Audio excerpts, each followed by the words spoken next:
ulfaataa ta'uu isaanii beeka diliilee gurguddoo islaaminaa keessa jiran torbaatammanuu guutummattuu nu himi yeeyoon si gaafadhe nu himuu ni dandeessaa? I'll try inshallah. As I mentioned to you that according to the hadith ani nan yaala inshallah akkumaan isinin jedhe akka hadiisa ibnu abbaas kan alxabiir qabxii lakkoofsa 4 hadiisa lakkoofsa 9,207 keessatti ibsametti ibnu abbaas rabbiin irraa haa jaalatu diliileen gurguddoon torba qofa ta'uu isaa ibse. akkasuma ammaas imaamu ardhabiin rabbiin rahmata haa godhuu fi kitaaba alqabaayir keessatti diliilee gurguddoon torbaatam ta'uu barreesse. akka hubannaa isaatti hadiisaa fi quraana keessaa walitti hidee jechuudha. aayata quraanaa keessatti diliilee gurguddoo torbaatamman kunneen kana jedhee kan hime addatti hin jiru. akkasumas sahii hadiisii kun dilii gurguddoo torbaatam ta'a jedhee kan tarreesse hin jiru. garuu imaam ardhabiin rabbi rahmata godhuu fi akka hubannoo isaatti quraanaa fi hadiisa irraa diliilee gurguddoo torbaatam akka tartiiba isaatti qindeessee jira. namoonni tokko tokko irra walii galu namoonni tokko tokko irra walii hin galan san dhimma biraati. garuu erga ibnu abbaas diliileen torbaa jira jedhee booda imaam ardhabiin rabbi rahmata isaaf haa godhuu diliilee torbaatamii jira jee gurguddoon akka armaan gadii kanatti tarreessee jira. hadiisaa fi quraana keessaa akka inni qindeessetti. tokkoffaa shirkiidha. shirkii jechuun rabbiin subhaanahu wa ta'aalaa waliin shariika godhuudha. shariika kamiyyuu ramaduudha. waan fedhe rabbiin subhaanahu wa ta'aalaa isatti qindeessuudha. sun ibaadaa keessaa nama baaftu. with Allah subhanahu wa ta'ala. That's in worship. Number 2 is murder. lakkoofsa 2 ajjeechaadha. lakkoofsa 3 falfala yookiin falfala gurraacha shaakaluudha yookaan sihrii jechuudha. or black magic. Number 4 is lakkoofsi 4 salaata dhiisuudha. salaatuu dhabuudha yookaan lakkoofsi 5 nama qabeenya sadarkaa nisaabaa ol yookaan sadarkaa nisaabaan walqixa qabuun kan zakaa hin kennineedha. lakkoofsa 6 nama sababa sirrii malee ji'a ramadaanaa soomana dhiiseedha. a valid reason. Number 7 lakkoofsa 7 nama hajji hin raawwanneedha. osoo danda'u meeshaa qabaatee fayyaa guutuu qabaatee qabeenya qabaatee yoo hajjii hin goone sun cubbuu guddoo torbaffaadha. dilii guddoon 8ffaadha.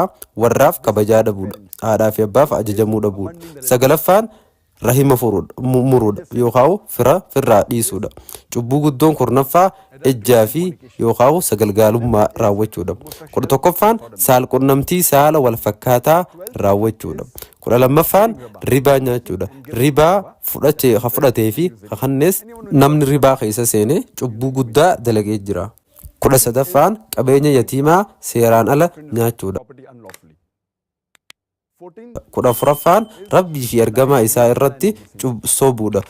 lakkoofsi 15ffaan diinaaf dugda garagalchuudha. yeroo diinni jiru dirree waraanaa irraa baqachuudha. 16ffaan hoogganaa namoota kaan gowwoomsee namoota kaan irratti haqa dalaguudha. nama hoogganaa guddaa haqa hin direenye jechuudha walumaa galatti. 17ffaan boonaa fi of tuulummaadha. 18ffaan ragaa sobaa bahuudha.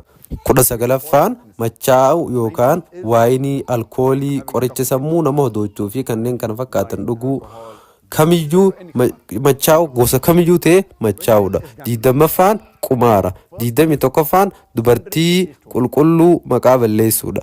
22ffaan boojuu waraanaa hatuudha. 23ffaan hanna. 24ffaan saamicha daandii guddaa irratti taasisuudha. 25ffaan kakaa sobaatiin waa fudhachuudha. 26ffaan cunqursaadha. 27ffaan bu'aa seeraan alaa. 28ffaan qabeenya haqa malee argachuudha. 29ffaan of ajjeesuudha. 30ffaan yeroo baay'ee soba baay'isuudha. yeroo hedduu. 31ffaan haqa malee murteessuu. 32ffaan malaammaltummaa kannuu yookaan fudhachuu gubboo jechuudha. 33ffaan dubartii dhiira fakkaatu yookaan dhiira ammoo dubartii fakkaatu. 34ffaan abbaa warraa osoo jaartii qabu sagagaalummaa raawwatuudha. 35ffaan dubartii abbaa warraa ishee duraaniitiif halaaliif gochuuf jecha aruusasii bultiisii diidde fuudhuun cubbuu guddoodha. 36ffaan fincaan ofii of eeggachuu dhiisuudha. qaama irratti akka hin dhangalaane mirkaneessuu qabda. gizee sagaraa seentee baatu fincaan kee sirriif irraa gogsuu dhabuudha. soddomii torbaffaan of mul'isuu yookaan of jajuu yookaan garsiifannaa san jechuudha. Soddomii saddeettaffaan sababa addunyaatiif jecha beekumsa amantii barachuudha. Soddomii sagalaffaan gantummaa amantiiti. Afurtammaffaan tola namaa oolte waan namaa goote irra deddeebitee irratti lakkaawwachuu yookaan haasa'uudha. Afurtamii tokkoffaan murtee rabbii diduudha. Afurtamii lammaffaan haasawaa namoonni akka mistiraatti haasawaa namni dhuunfaan haasa'u akka namni isa dhaga'u hin feene dhageeffachuudha. Afurtamii sadaffaan oduu durii baatanii deemuudha. Afurtamii afuraffaan abaarsa nama abaaraa oolu jechuudha. Afurtamii shanaffaan waadaa diiguudha. Afurtamii jahaffaan raajii fi urjii lakkaa'anitti amanuudha. Afurtamii torbaffaan dubartii amala badaa abbaa warraa ishee irratti agarsiiftuudha. Afurtamii saddeettaffaan siidaa hojjechuu yookaan fakkiiwwan hojjechuudha. Afurtamii shanaffaan yeroo balaan kamiyyuu isa mudate boo'uu yookaan haguuggachuu fi uffata ofirratti nama cicciru yookaan gocha akkasii nama raawwatudha. Shantammaffaan namoota biroo irratti haqa dhabuudha. Shantamii tokkoffaan haadha manaa ofii yookaan gabrittii ofii yookaan nama hiyyeessa irratti horiin dhaadachuu yookaan of tuuluudha. Shantamii fi lammaffaan ollaa ofii mufachiisuudha. Shantamii sadaffaan musliimoota mufachiisuu yookaan arrabsuudha. Shantamii afuraffaan uummata kaan namoota biroo mufachiisuu fi irratti of tuuluu isaan irratti of tuuluudha. Shantamii shanaffaan akka imaamu dhaabiin diliilee gurguddoo barreessa keessatti tan shantamii shanaffaa uffata kee dilbaa gaditti uffachuudha.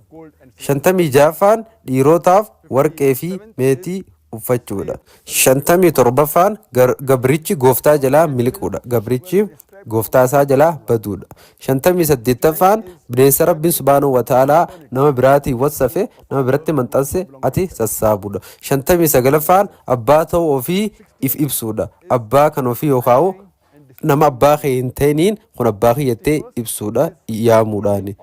Jaatamaffaan falmii fi falmii cimaadha. Muggudii cimtuu jechuudha. Jaatamii tokkoffaan bishaan garmalee qabaachuudha. Jaatamii lammaffaan mizaana hir'isuudha.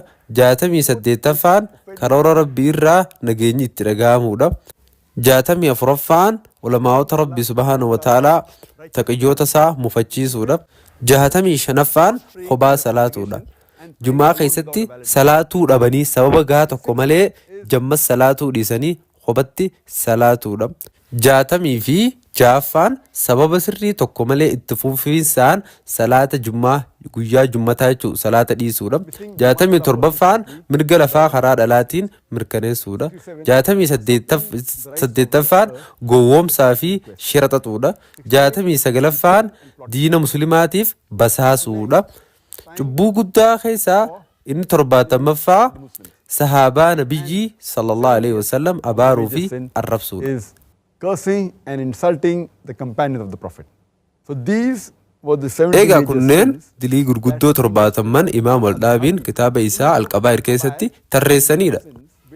Akka dilii gurguddoon hadiisa keessa irratti hundaa'ee Ibn Abbas irratti hundaa'ee torban Ibn Abbas irratti hundaa'ee rabbiin isaan wajjin haa ta'u diliilee gurguddoo torbaatam akka jiran imaam al-dhaabiin tarreessuu isaati. Garuu kun hubannoo inni quraanaa fi hadiisa sahihaa irratti qabu irratti hundaa'eeti.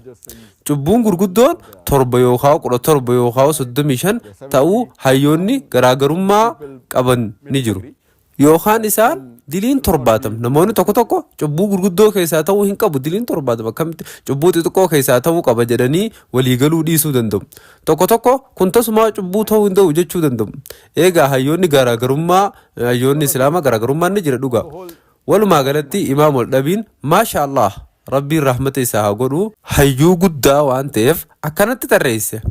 Garuu garaagarummaa yaadaa keessa jira. And this is the way how he has listed these, but there is difference of opinion in it.